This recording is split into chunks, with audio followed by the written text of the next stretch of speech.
Assalamualaikum warahmatullahi wabarakatuh.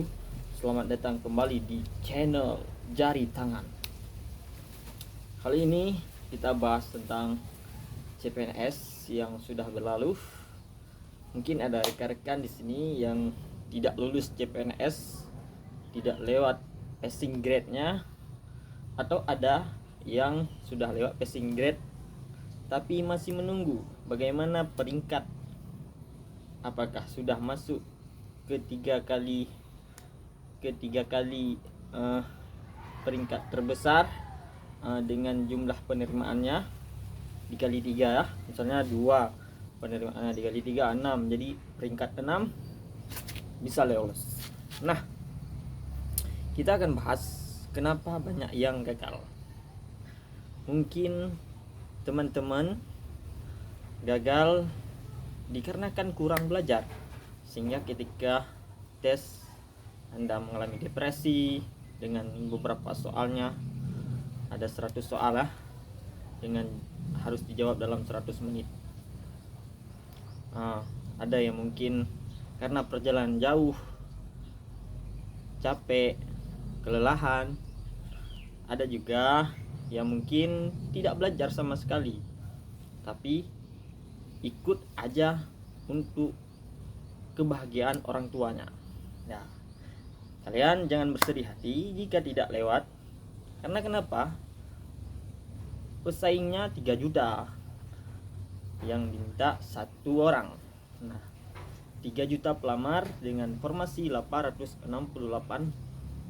formasi.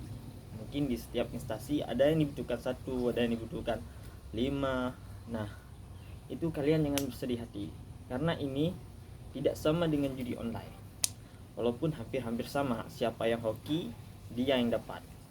Tapi ini berbeda, karena siapa yang lebih bisa mengerti dengan soal-soal yang dimaksudkan, siapa yang lebih tahu setiap soal maknanya, itu yang bisa memenangkan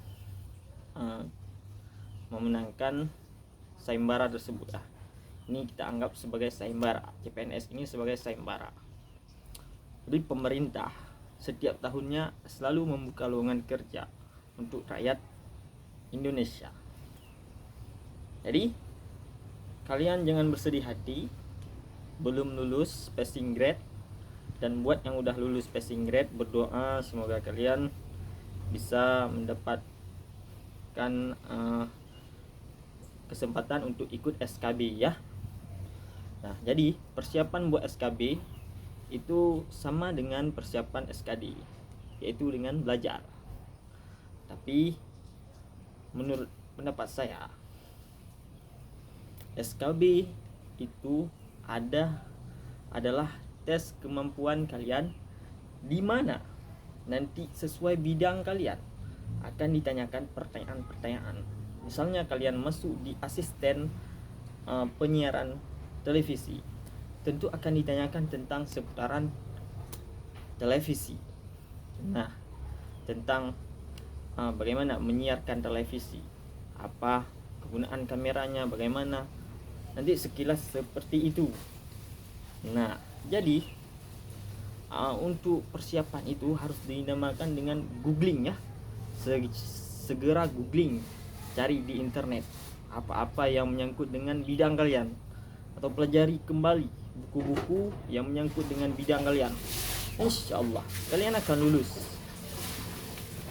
Dan juga tips buat kalian yang gak lulus, begini caranya untuk mengakali bagaimana pemerintah supaya membuka lowongan lebih banyak, yaitu dengan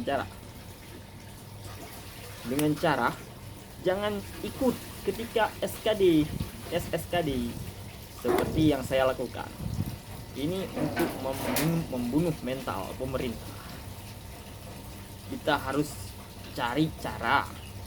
Misalnya pemerintah buka lowongan 49, semoga tahun depan dibuka lebih banyak lagi. Jangan ikut SKD. Buat yang sudah tidak lulus, coba balas seperti itu.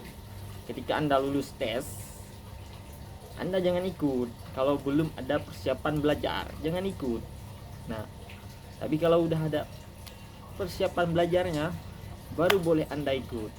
Nah, jadi tidak akan membuang waktu Anda. Nah, seperti itulah cara untuk apa ya? Untuk apa namanya ya? Pokoknya untuk itulah.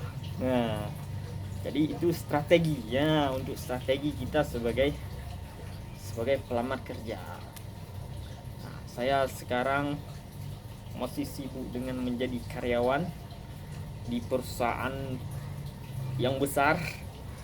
Nah, jangan lupa klik video ini, tonton sampai selesai, bagikan ke teman-teman kalian. Semoga perusahaan ini menjadi lebih besar. Nanti akan saya bagikan video-video menarik lainnya, dan kalian akan menjadi penonton setia saya. Dari 0 sampai 10 subscriber ini, saya sudah 10 subscriber.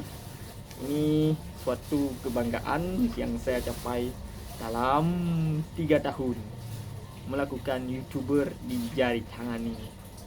Jadi sekian dulu. Assalamualaikum warahmatullahi wabarakatuh.